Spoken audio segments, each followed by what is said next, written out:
Welcome to Raj news. CM Revanth Congress సర్కార్పై మాజీ మంత్రి హరీష్ రావు తీవ్ర విమర్శలు చేశారు. దొంగే దొంగ అన్నట్టుంది రేవంత్ రెడ్డి తీరు అని, కిషన్ రెడ్డిది రేవంత్ రెడ్డిది ఫెవికాల్ బంధమన్నారు. బీహార్ ఎన్నికలకు డబ్బులు పంపుతున్నారని, ఢిల్లీలో భట్టి విక్రమార్క ఇంట్లో ఐటీ రైడ్లు జరిగాయన్నారు. గుర్గావ్లో భట్టి విక్రమార్క ఇల్లు ఆయన అత్తగారిల్లు ఉందని, ఈ విషయం ఎందుకు బయటకు రాలేదన్నారు. బీజేపీకి కాంగ్రెస్ పార్టీకి మధ్యలో ఉన్న ఒప్పందం ఏంటని నిలదీశారు.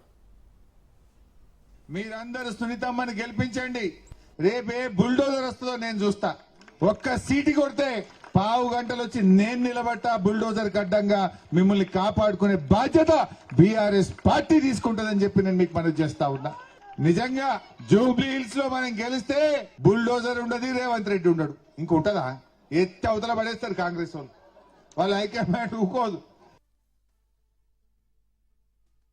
రేవంత్ రెడ్డిని అడుగుతున్నా నేను, నువ్వు మాట మీద ఉన్నోనివైతే హైదరాబాద్ లో ఒక్క ఇల్లు కట్టిండా చెల్లె? కేసీఆర్ 1,00,000 ఇండ్లు కట్టిండు, కానీ రేవంత్ రెడ్డి 1,00,000 ఇండ్లు కూలగొట్టిండు. మరి కట్టినోడు కావాలన్నా కూలగొట్టినోడు కావాలన్నా? బాగా ఆలోచించండి. ఈ హైడ్రా బారి నుంచి ఈ ప్రజలు తప్పించుకోవాలంటే మనం అందరం కూడా రేవంత్ రెడ్డి గుణపాఠం చెప్పాలి. ఇది 4 లక్షల మంది జూబ్లీ హిల్స్ భవిష్యత్తు కాదు, 4 కోట్ల ప్రజలు మీ దిక్కు చూస్తున్నారు. జూబ్లీ హిల్స్ లో రేవంత్ రెడ్డిని ఓడగొడితే నాకు 4,000 పింఛన్ వస్తుందని మహబూబ్ నగర్ లో ఉన్న అవ్వ చూస్తున్నది. జూబ్లీ హిల్స్ లో రేవంత్ రెడ్డిని ఓడగొడితే నాకు 2,500 వస్తుందని నల్లగొండ చెల్లె మీ దిక్కు చూస్తున్నది. జూబ్లీ హిల్స్ లో ఈ రేవంత్ రెడ్డికి కర్రు గాల్చి వాత పెడితే నాకు 15,000 రైతు బంధు వస్తుందని కరీంనగర్ రైతన్న మీ దిక్కు చూస్తున్నాడు. మరి ఆలోచన చెయ్యండి. ఫీజు రియంబర్స్మెంట్, పిల్లల స్కాలర్షిప్లు ఇస్తలేడు రేవంత్ రెడ్డి. స్కాలర్షిప్లు బంద్ పెడితే కాలేజీలు బంద్ అయినాయి. ఇప్పుడు నీ మాటలు కాదు, అబద్దాలు చెప్పి మాటలు చెప్పి మాయ మాటలు చెప్పి గద్దెనెక్కిండు రేవంత్ రెడ్డి. ఇప్పుడు కూడా మాటలే చెప్తుండు. ఇప్పుడు మాటలు కాదు, చేతలు కావాలి. ప్రజలకు ఇచ్చిన హామీలు నిలబెట్టుకోవాలి, కానీ ఆ పని జరుగుతలేదు. అందువల్ల మీరు ఆలోచించండి. దయచేసి ఈ ఎన్నిక మీ భవిష్యత్తు కాదు, రాష్ట్రం యొక్క భవిష్యత్తు తీర్చే ఎన్నిక. రాష్ట్రంలో ఈ రేవంత్ రెడ్డి అరాచక పాలనకు చరమ గీతం పాడాలంటే మనం ఈ ప్రభుత్వాన్ని ఓడించాల్సినటువంటి. జూబ్లీహిల్స్ బైపోల్ ఎన్నికల్లో ఓడిపోతామనే ఫ్రస్ట్రేషన్ లో సీఎం రేవంత్ మాట్లాడుతున్నారని కేంద్ర మంత్రి కిషన్ రెడ్డి అన్నారు. ఎన్నికల్లో ఇచ్చిన హామీల గురించి సీఎం రేవంత్ ఎందుకు మాట్లాడరని ప్రశ్నించారు. హామీల అమలులో సీఎం రేవంత్ వైఫల్యం చెందారని మండిపడ్డారు. ప్రజల దృష్టి మళ్లించేందుకు తనపై, బీజేపీపై రేవంత్ రెడ్డి తప్పుడు ప్రచారం చేస్తున్నారని ఆగ్రహం వ్యక్తం చేశారు. మాది టీఆర్ఎస్ లాగా కాంగ్రెస్ లాగా కుటుంబ పార్టీ కాదు. మాది బీఆర్ఎస్ కాంగ్రెస్ లాగా బయటకు ఒక మాట లోపల ఒక మాట మాట్లాడడం.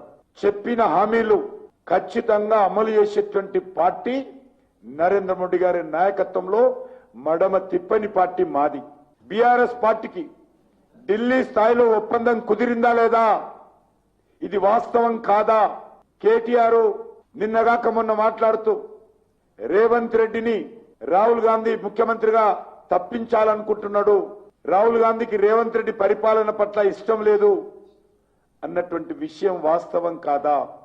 మరి ఈరోజు ఏ రకంగా బీఆర్ఎస్ కు నాకు జత కలుపుతున్నారో చెప్పాలి. స్థానిక సంస్థల్లో 42% బీసీ రిజర్వేషన్ చట్టబద్దంగా అమలు చేయాలని BC JAC chairman R Krishnaiah demand చేశారు. ఈ మేరకు అంబర్పేటలో ర్యాలీ నిర్వహించి జ్యోతిరావు పూలే విగ్రహం వద్ద బీసీ నాయకులు విద్యార్థులతో కలిసి నిరసన కార్యక్రమాన్ని చేపట్టారు. కాంగ్రెస్ నాయకులు కూడా చట్టబద్దంగా 42% బీసీ రిజర్వేషన్లు అమలు చేయాలని తెలిపారు.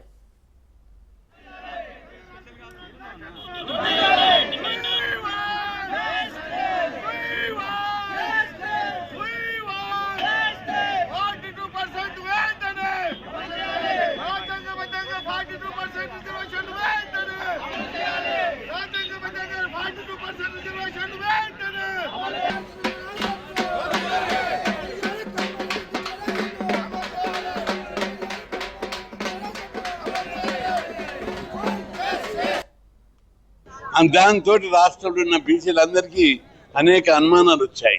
కాంగ్రెస్ పార్టీలో ఉన్న బీసీ నాయకులందరూ కూడా చట్టబద్ధంగానే 42% రిజర్వేషన్లు అమలు చేయాలని చెప్పి వాళ్ళు మొదటి నుంచి మహేష్ గౌడ్, పొన్నం ప్రభాకర్, గౌరవనీయులైన హనుమంతరావు గారు, అందరూ కేశవరావు గారు ప్రతి ఒక్కరు కూడా చట్టబద్ధంగా ఇవ్వాలి. బీసీలకు పార్టీ పరంగా వద్దు, బిచ్చం వద్దు, మాకు దయాదాక్షిణ్యాలు వద్దు, మా జనాభా ప్రకారం మాకు ఇవ్వాలని పోరాటం చేస్తున్నాం. మొన్న బంద్ కూడా అన్ని పార్టీలు ఏకగ్రీవంగా మద్దతు ఇచ్చాయి పరంగా అని చెప్పి స్పష్టంగా చెప్పారు. కాబట్టి ప్రభుత్వం ఇప్పటికైనా ముఖ్యమంత్రి గారు జోక్యం చేసుకొని మీరు మొదటి నుంచి కట్టుబడి ఉన్నారు, మళ్ళీ ఇప్పుడు కూడా అదే విధంగా చట్టబద్ధంగానే అని చెప్పి క్యాబినెట్ తీర్మానం చేయాలి. క్యాబినెట్లో తీర్మానం చేయడం కాదు, ఈసారి హైకోర్టులో మన వాదనలు గట్టిగా వినిపించడానికి ప్రముఖులైన సుప్రీంకోర్టులో ప్రముఖులైన అడ్వకేట్లను పిలిపించి వాదనలు వినిపించాలి. అదేవిధంగా కేసు వేసిన 32 బీసీ సంఘాల తరఫున కూడా బలమైన వాదనలు మేము కూడా వినిపిస్తాం, మీరు కూడా వినిపించాలి. కొందరు బీసీ సంఘాలు వీకుంటారు. తెలంగాణ ముఖ్యమంత్రి రేవంత్ రెడ్డి వీధి రౌడీలా వ్యవహరిస్తున్నారని జాగృతి అధ్యక్షురాలు కవిత అన్నారు. తమాషా చేస్తే తాట తీస్తా, తొక్కుతా అంటూ ప్రైవేటు కళాశాలలకు రేవంత్ రెడ్డి వార్నింగ్ ఇవ్వడం దారుణమన్నారు. కళాశాలల యాజమాన్యాల పట్ల సీఎం రేవంత్ రెడ్డి వైఖరిని తీవ్రంగా ఖండిస్తున్నామని కవిత స్పష్టం చేశారు.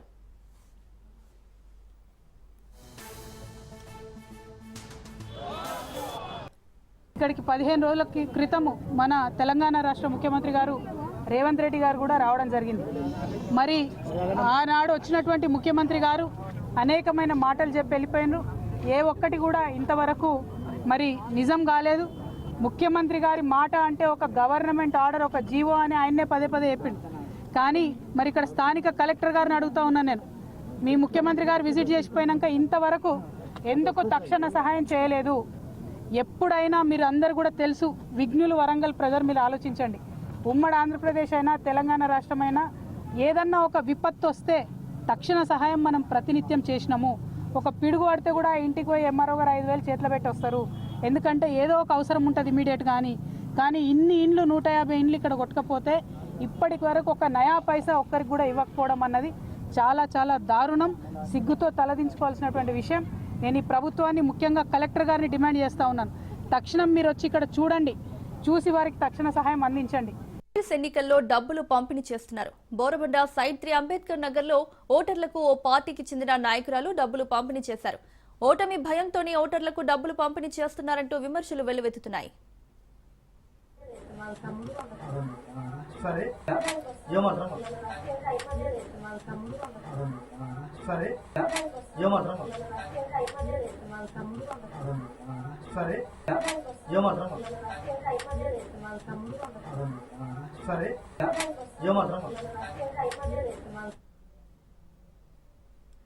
కొత్తగూడెం జిల్లా కేంద్రంలోని సిపిఐ ఎమ్మెల్యే కూనంనేని క్యాంపు కార్యాలయం బీఆర్ఎస్ పార్టీ కార్యకర్తలు ముట్టడించారు.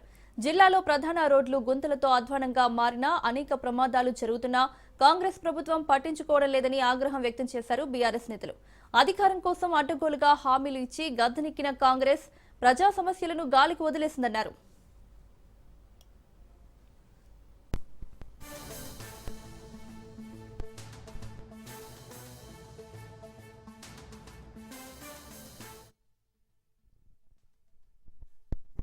తెలంగాణ గవర్నమెంట్ వచ్చి 2 సంవత్సరాలు కావస్తున్నా ఇంతవరకు ఎక్కడ రోడ్ల మీద తట్టడి మట్టి పోసిన పాపానవులు పోలేదు. ఎక్కడ రోడ్లు అక్కడే ఉంది. ప్రజాప్రభుత్వం అని చెప్పించుకునే కాంగ్రెస్ గవర్నమెంట్ ఎక్కడ కూడా వారి అమలు చేయట్లేదు. డిఎంఎం ఫండ్స్ ను ఈ తెలంగాణ రోడ్ల కొరకే వాడి రోడ్లను రిపేర్ చేయాలని మా జిల్లా అధ్యక్షుడు రేఖాకాంతరావు ఆదేశాల మేరకు, మా నియోజకవర్గ ఇన్ఛార్జి వర్మ గారి ఆదేశాల మేరకు ఇవాళ మేము ఈ ప్రొటెక్షన్ చేస్తున్నాము. దీనికి పోలీసు వాళ్ళు అడ్డుకొని మమ్మల్ని పోకుండా. మంచిర్యాల జిల్లాలో కాంగ్రెస్ నాయకులు డబుల్ బెడ్రూమ్ ఇళ్లకు బేరం పెట్టారు. బెల్లంపల్లిలో 3 లక్షల రూపాయలు ఇస్తే డబుల్ బెడ్రూమ్ ఇల్లు ఇప్పిస్తామని స్థానిక లీడర్లకు ఫోన్లు చేస్తున్నారు. 3 లక్షల్లో వాటాలు ఎవరెవరికి పోతాయో కూడా లెక్కలేసి చెప్పారు. ఇద్దరు స్థానిక నేతల సంభాషణ ఇప్పుడు జిల్లాలో వైరల్ అవుతుంది. మంచిర్యాల డీసీసీ అధ్యక్ష ఎన్నిక కోసం ఏఐసీసీ నాయకులతో బేరం కుదిరిందని ఆ ఇద్దరు లీడర్లు మాట్లాడుకోవడం హాట్ టాపిక్ అవుతుంది. డబ్బులు పంపిణీ చేయకపోతే బెల్లంపల్లి ఎమ్మెల్యే వినోద్ గెలిచేవాడు కాదని ఇద్దరు నేతలు ముచ్చటించుకుంటున్నారు. ఇప్పుడు డిసిసి ఉన్నది, డిస్ట్రిక్ట్ కాంగ్రెస్ చైర్మన్ ఏదైతే ఉందా సురేఖమ్మ పోస్ట్, అది మనకు వస్తుందా? మరి శాసనాలు ఎందుకు చేస్తాను? బాబాయ్ చేసిండు, బాబాయ్ చేసిండు, కార్కు రామచంద్రన్న అందరు పెట్టుకున్నారు, అవునా కదా? మల్లన్న అందరు పెట్టిరు, కేవీ ప్రతాప్, రఘునాథ్ రెడ్డి అందరు. ఇప్పుడు ఇంతమంది పెట్టిరు, మరి బెల్లంపల్లి నుంచి ఎవరిది వేయం చెప్పి బస్తీ రాజకీయాలు వేరు, సిటీ రాజకీయాలు వేరు. పని ఒకటే చెప్పి ఎవరిది పోలేదు అని తప్పేస్తున్నారు. నేనేం చేసినా నాకున్న పరిచయాలతో ఏఐసిసి వాళ్ళతో మాట్లాడే చేసి నాకు ఏమైంది లింక్ దొరికింది, అడిగిన డబ్బులు ఏమైనా పెట్టుకుంటారా చెప్పండి. లాస్ట్ ఆ రోజు పోతున్నాయి ఫామ్, ప్రభాకర్ అన్న చేసిన చెప్తే ఏమైంది, ప్రభాకర్ అన్న లేదమ్మా ఓకే అన్నాడు. ఏమన్నా అంటే నేను హైదరాబాద్ రిటర్న్ అంటే ఇమీడియట్ నువ్వు మధ్యలో ఆగు నేను వస్తున్నా అని చెప్పి అందరి నుంచి పట్టుకుని హైదరాబాద్ పోయినాం. ఓకే వేసి ఆయన డీటెయిల్స్ అన్ని పంపి ఫార్వర్డ్ చేసినాం. ఇప్పుడు బెల్లంపల్లి నుంచి పోయిన పేరు ఏకైక పేరు ఎవరిది? ప్రభాకర్ అన్న మాత్రమే పంపించిన. ఐదుగురు సురేఖమైన వాళ్ళందరితో పాటు ఇప్పుడు మనడు ఇప్పుడు ఎప్పుడు మా దీంట్లో కూడా వస్తారు టీవీలో. డబుల్ బెడ్రూమ్స్ అప్లై చేసుకున్నారు ఎవరైనా మీ వాటిలో? ఇప్పుడు నిన్న ఇయ్యాల ఇందిరమ్మ ఇల్లు కాదు నేను అడిగేది, డబుల్ అయితే ఒక ఇద్దరిని పేదోళ్ళు ప్లస్ డబ్బులు పెట్టుకునే కెపాసిటీ ఉన్న వాళ్ళు ఇద్దరిని చూడు, వాళ్ళకి వస్తుంది. 3 lakhs తీసుకుంటున్నారు, ఇచ్చిన వాళ్ళకి వాళ్ళకి కన్ఫర్మ్ చేసేసి అంటే వాటికి ఇద్దరి కంటే ఎక్కువ అవకాశం లేదు. ఏదైనా మన వాళ్ళు ఉంటే ఈ రోజు అప్లై చేయించు. రామగుండంలో హిందూ ఆలయాలను కూల్చిన అధికారులు తిరుగు వాటిని పునర్నిర్మించాలని కేంద్ర మంత్రి బండి సంజయ్ డిమాండ్ చేశారు. ఒక వర్గం వారికి కొమ్ము కాస్తూ హిందూ దేవాలయాలను కూల్చిన అధికారులు మూల్యం చెల్లించుకోవాల్సి ఉంటుందని బండి హెచ్చరించారు. రామగుండంలో హిందూ దేవాలయాల కూల్చివేతల వెనుక స్థానిక ఎమ్మెల్యే మక్కన్ సింగ్ ఠాగూర్ ప్రమేయం ఉందని బీజేపీ నేతలు ఆరోపించారు. కూల్చివేతలకు బాధ్యులైన అడిషనల్ కలెక్టర్ అరుణశ్రీని సస్పెండ్ చేయాలని బీజేపీ నేత కందుల సంచారాన్ని వీహెచ్పీ నేత అయోధ్య రవి డిమాండ్ చేశారు.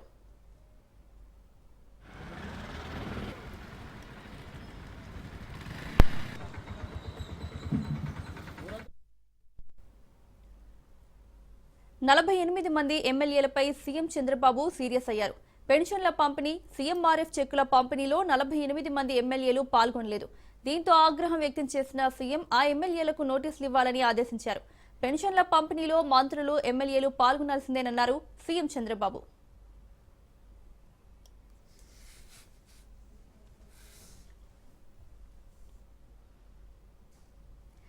ఎర్రచందనం స్మగ్లర్లపై ఉక్కుపాదం మోపుతామని డిప్యూటీ సీఎం పవన్ కళ్యాణ్ హెచ్చరించారు. తిరుపతి జిల్లాలోని మామండూరు అటవీ ప్రాంతాన్ని, మంగళంలోని ఎర్రచందనం గోదామును పరిశీలించారు. అక్రమ రవాణాను అడ్డుకునేందుకు టాస్క్ ఫోర్స్ ను ఏర్పాటు చేశామని, స్మగ్లింగ్ ను అరికట్టేందుకు ఏపీ, కర్ణాటక మధ్య ఒప్పందం చేసుకుందామని సీఎం సిద్దరామయ్యను కోరామని తెలిపారు. ఇప్పటికే ఎర్రచందనం స్మగ్లింగ్స్ చేస్తున్న 4 కింగ్ పిన్స్ ను గుర్తించామని, వారిని పట్టుకునేందుకు చర్యలు చేపట్టామని తెలిపారు. ఆపరేషన్ కగ్గార్ను అమలు చేస్తున్న ఈ దేశంలో ఎర్రచందనం స్మగ్లర్ల ఆట కట్టించడం పెద్ద లెక్క కాదన్నారు. స్మగ్లింగ్ స్వచ్ఛందంగా ఆపకపోతే ఎలాంటి చర్యలకైనా వెనుకాడమని హెచ్చరించారు పవన్ కళ్యాణ్.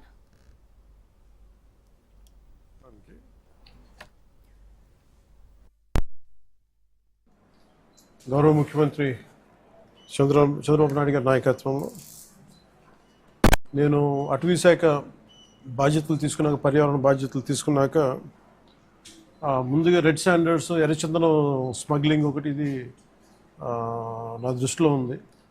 గత 14 నుంచి 19 వరకు ఒక విధానంలో ఉంటే 19 నుంచి 24 వరకు చాలా విపరీతంగా ఎర్రచందనం స్మగ్లింగ్ జరిగింది. అంటే ఉదాహరణకి ఒక సంవత్సరం అటు ఇటుగా, అంటే ఇది మీ దృష్టికి తీసుకురావడానికి, పొద్దున డిపోలోకి వెళ్తే నేను అక్కడ ఉన్నది దాదాపు 2,60,60,000 దొంగలు ఉన్నాయి, ఎర్రచందనం దొంగలు. అంటే కనీసం 2 దొంగలైనా కలిపి ఒక చెట్టు అనుకుంటే ఈ 5-6 సంవత్సరాల్లో 1,30,000 ఎర్రచందనం చెట్లు అడ్డగోలుగా నరికేశారు. ఇది మనకి ఆన్ రికార్డు మనకు ఉంది ఇప్పుడు.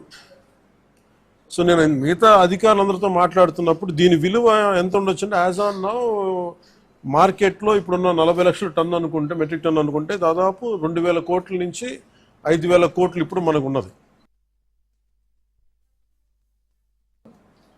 గౌరవ ముఖ్యమంత్రి అనంతపురం జిల్లా కళ్యాణదుర్గంలో భక్త కనకదాసు విగ్రహాన్ని ఐటీ విద్యాశాఖ మంత్రి నారా లోకేష్ ఆవిష్కరించారు. కనకదాసు 538వ జయంతిని పురస్కరించుకుని రాష్ట్ర ప్రభుత్వ ఆధ్వర్యంలో ఈ కార్యక్రమాన్ని పండుగగా నిర్వహించారు. 9 అడుగుల ఎత్తైన కంచు విగ్రహాన్ని మంత్రి ఆవిష్కరించగా వేలాది మంది ప్రజలు, ప్రముఖులు ఈ సంబరాల్లో పాల్గొన్నారు. కనకదాస్ గారి జయంతిని ఏకంగా ప్రభుత్వ పండగగా ఈ రోజు నుంచి మనం నిర్వహించుకుంటాం జరుగుతుంది. ఈ రోజు పెద్ద ఎత్తున కనకదాస్ గారి విగ్రహం కూడా మన ఆవిష్కరణ చేసుకుంటాం కూడా నాకు చాలా చాలా ఆనందంగా ఉంది. ఇది కేవలం ఒక కార్యక్రమం కాదు, 3 కార్యక్రమాలు ఈ రోజు మనం నిర్వహించుకుంటాం జరుగుతుంది. కనకదాస్ గారు ఆయన రాసిన గొప్ప పాటలతో ఏకంగా కృష్ణుని కూడా తన వైపుని తిప్పుకున్నారు. ప్రజల్లో ఏకంగా దైవ భక్తిని పెంచారు మన కనకదాసు గారు. ప్రజల్లో చైతన్యం తీసుకొచ్చారు. ఏకంగా ఆయన జీవితాన్నే ప్రజల కోసం అంకితం చేస్తాం జరిగింది. చిన్న వయసులో అద్భుతంగా చదివి సైన్యంలో చేరి ఏకంగా యుద్ధాల్లో కూడా ఆయన పాల్గొనడం జరిగింది. దాని తర్వాత భక్తికి ప్రజలకి ఆయన అహర్నిశలు సేవ చేస్తాం జరిగింది. ఒకరోజు కనకదాసు గారి గురువు నీకు మోక్షం పొందాలా లేదా అని అడిగినప్పుడు ఆయన ఒక్క మాటే చెప్పారు, ఏ రోజైతే మనకి అహంకారం తగ్గుతుందో ఆ రోజే మనకి మోక్షం దొరుకుతుందని చెప్పిన గొప్ప వ్యక్తి కనకదాసు గారు. కనకదాసు గారి జీవితం మనందరికి ఒక ప్రతిపాడు పరిధిలోని వెంగళాయపాలెం చెరువు పనులను కేంద్ర మంత్రి పెమ్మసాని పరిశీలించారు. వాటర్ షెడ్ పథకంతో వెంగళాయపాలెం చెరువును పైలట్ ప్రాజెక్టు కింద తొలిసారిగా ఏపీ ప్రభుత్వం పనిచేస్తుందని తెలిపారు. నీటి పార్పులేషన్ పేరుతో విజన్ 2047 కింద చంద్రబాబు ఆలోచనతో ఆరోగ్య ఆంధ్రగా తీర్చిదిద్దడానికి ఇలాంటి కార్యక్రమాలు చేపట్టామన్నారు. జిల్లా వ్యాప్తంగా అన్ని నియోజకవర్గాల పరిధిలో ఇలాంటి ప్రాజెక్ట్స్ 50 చేయడానికి ప్రణాళికలు సిద్ధం చేయడం జరిగిందని తెలిపారు.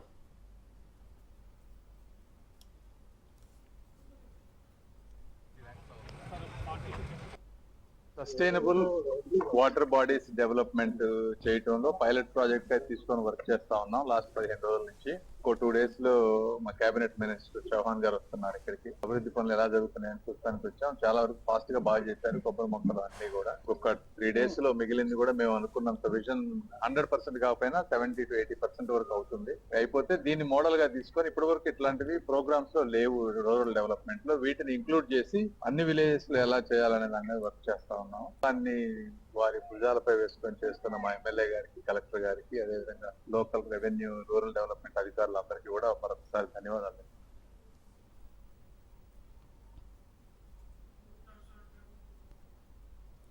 పల్నాడు జిల్లాలో మాజీ మంత్రి విడుదల రజని కీలక వ్యాఖ్యలు చేశారు. గత 2 రోజులుగా తనను తన అనుచరులను లక్ష్యంగా చేసుకుని పోలీసులు వ్యవహరిస్తున్న తీరు పూర్తిగా అన్యాయమని, ఇది చట్ట వ్యవస్థను అవమానించే పని అని ఆమె మండిపడ్డారు. చట్టానికి, వ్యవస్థలకు తమకు సంపూర్ణ గౌరవం ఉన్నప్పటికీ పోలీసుల ప్రవర్తన మాత్రం రౌడీలు, గూండాలను తలపిస్తోందని ఆగ్రహం వ్యక్తం చేశారు. తమపై నమోదవుతున్న కేసుల నేపథ్యాన్ని వివరించిన రజని, శ్రీ గణేష్ చౌదరి పేరుతో జరుగుతున్న ఫిర్యాదులు పూర్తిగా రాజకీయ నాటకమని విడుదల రజని స్పష్టం చేశారు. ఏ విధంగా కూడా ఒక హైడ్రామా నడిపారు.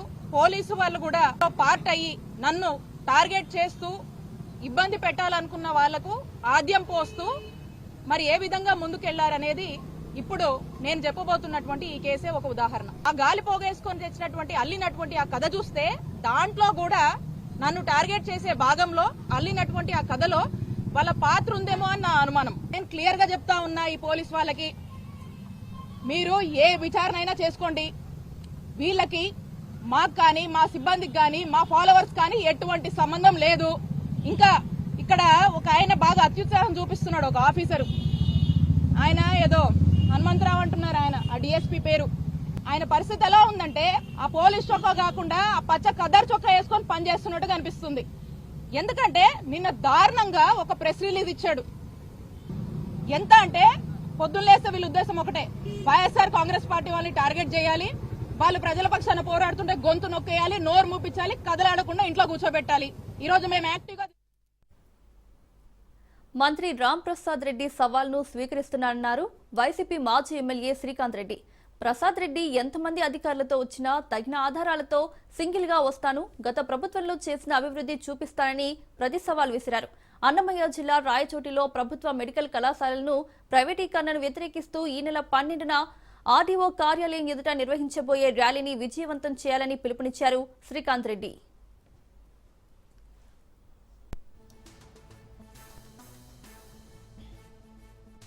రాష్ట్ర వ్యాప్తంగా పార్టీ ఓటమి చెందినప్పుడు, రాయచోట్లో స్వల్ప మెజార్టీతో నేను ఓడిపోయినటువంటి 15 నిమిషాల్లో బయటకు వచ్చి నేను ఎటువంటి సందేశాన్ని ఇచ్చానో మీ దగ్గర రికార్డింగ్ కూడా ఉంటుంది. ఓడిపోయినటువంటి 15 నిమిషాలలోనే నేను ఏ రకమైనటువంటి భాష మాట్లాడాను, ఏ రకమైనటువంటి శ్రేయస్సు కోరుకున్నాను అన్నటువంటి మాటలు ప్రస్తుతాన్ని అడ్రస్ చేసిపోయాను.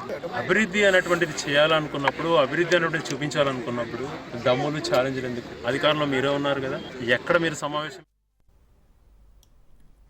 పోలవరం ప్రాజెక్టును అథారిటీ బృందం సందర్శించింది. Project authority CEO Atul Jain నేతృత్వంలో సందర్శించారు. ప్రాజెక్టులో జరుగుతున్న పనుల పురోగతిని జలవనరుల శాఖ అధికారులు, నిర్మాణ సంస్థల ప్రతినిధులు బృందానికి వివరించారు. ప్రాజెక్టులోని డయాఫ్రమ్ వాల్ గ్యాప్ 1, గ్యాప్ 2, భూమి పటిష్టత, జరుగుతున్న పనితీరు, ఎగువ దిగువ కాఫర్ డ్యాం, డీవాటరింగ్ పనులను పరిశీలించారు. జలవనరుల శాఖ అధికారులు, నిర్మాణ సంస్థ ప్రతినిధులతో సమీక్షా సమావేశంలో ఈ బృందం పాల్గొంది.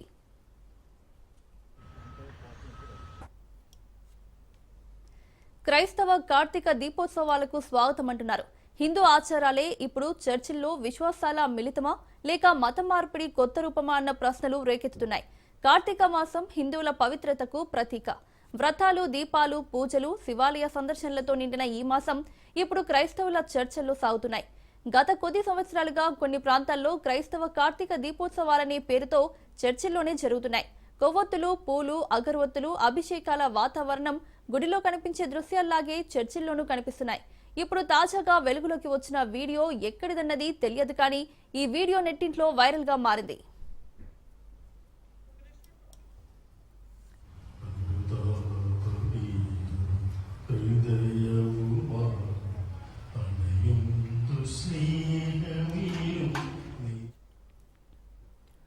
విశాఖ జిల్లాలోని పెందుర్తిలో దారుణం జరిగింది. దొంగ పోలీస్ ఆట ఆడదామని చెప్పి అత్తను కుర్చీకి కట్టేసి ఓ కోడలో నిప్పంటించింది.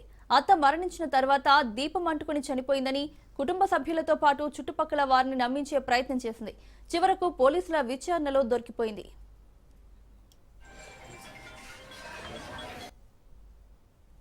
ఈ వర్షిని అపార్ట్మెంట్స్ అందులో ఒక నైబర్ మాకు కాల్ చేశారు. ఇలా వర్షిని మా అపార్ట్మెంట్ పక్క అపార్ట్మెంట్లో ఇలాగ ఫైర్ యాక్సిడెంట్ అయింది, ఎవరికి మంటలంటుకున్నాయని ఆవిడ ఫోన్ చేసింది. ఫోన్ చేస్తే మా వాళ్ళు వెంటనే అక్కడికి రష్ అయ్యారు. రష్ అయ్యి అక్కడ ఏం జరిగిందో చూడగా అక్కడ 53 సంవత్సరాలు ఉన్న ఒక ఆడవి. హనుమకొండ జిల్లా ఎల్కతుర్తిలో నాటుకోళ్లు రోడ్లపై పత్తి చేన్లలో పరిగెత్తాయి. వాటిని పట్టుకుని కోడికూర వండుకునేందుకు స్థానికులు పోటీపడ్డారు. డీసీఎం వ్యాన్ నిండా ఉన్న కోళ్లను ఎవరో అక్కడ వదిలి వెళ్లిపోయారు. రోడ్డుపై వదిలేసిన కోళ్లు పక్కనున్న పత్తి చేన్లు, పొలాల్లోకి వెళ్లాయి. వేలాది కోళ్లు కనపడగానే ఒక్క నిమిషం ఏం జరుగుతుందోనని ఆశ్చర్యపోయి అంతలోనే తేరుకొని ఎందుకైనా మంచిదని కోళ్లను పట్టుకున్నారు. ఒక్కొక్కరు 1, 2, 3 కోళ్లు కూడా పట్టుకుని పోయారు. ఇండ్లలో ఉన్న వాళ్లకి ఫోన్లు చేసి ఎల్కతుర్తి జాతీయ రహదారి దగ్గరకు రావాలని పిలిచారు. ఊరి ప్రజలంతా కోళ్ల కోసం పరిగెత్తుకుంటూ వచ్చి వాటిని వెంటాడి పట్టుకుని ఇళ్లలోకి తీసుకుని వెళ్లిపోయారు. దాదాపు ఊర్లో ప్రతి ఒక్కరి ఇంట ఫ్రీగా వచ్చిన కోడి కూరే దర్శనమిచ్చింది. ప్రజలకు తిన్న తర్వాత గుర్తుకు వచ్చింది, అసలింతకు కోళ్లను ఎవరు పారేశారు, ఎందుకు పారేశారు, వాటికేమైనా రోగాలు ఉన్నాయా అనే ప్రశ్నలు కోళ్లు దొరకని వాళ్లకు వచ్చాయి. మొత్తం మీద 2000 వరకు కోళ్లు ఎల్కతుర్తి వాసులకు ఆహారమైపోయాయి.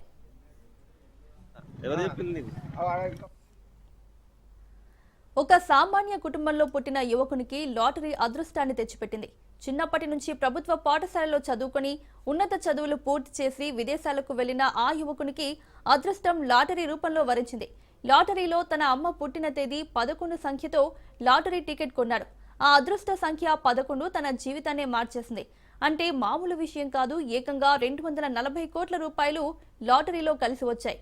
ఏదేమైనా అదృష్టం ఉంటే ఇలా ఉండాలి అని ఆ ఊరి జనాలు చెప్పుకుంటున్నారు. అబుదాబిలో లాటరీ టికెట్ ద్వారా 240 కోట్లు వచ్చాయంటే మామూలు అదృష్టం కాదని, తామందరికీ చాలా గర్వంగా ఉందని సంతోషాన్ని వ్యక్తం చేస్తున్నారు.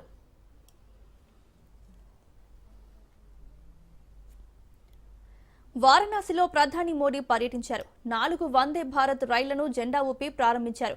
బనారస్, ఖజురహో, లక్నో, సహరాన్పూర్, ఫిరోజ్పూర్, ఢిల్లీ, ఎర్నాకుళం, బెంగళూరు మార్గాల్లో ఈ వందే భారత్ రైళ్లు నడవనున్నాయి. కొత్తగా ప్రారంభించిన 4 వందే భారత్ రైళ్లతో దేశంలో వందే భారత్ రైళ్ల సంఖ్య 164కి చేరింది.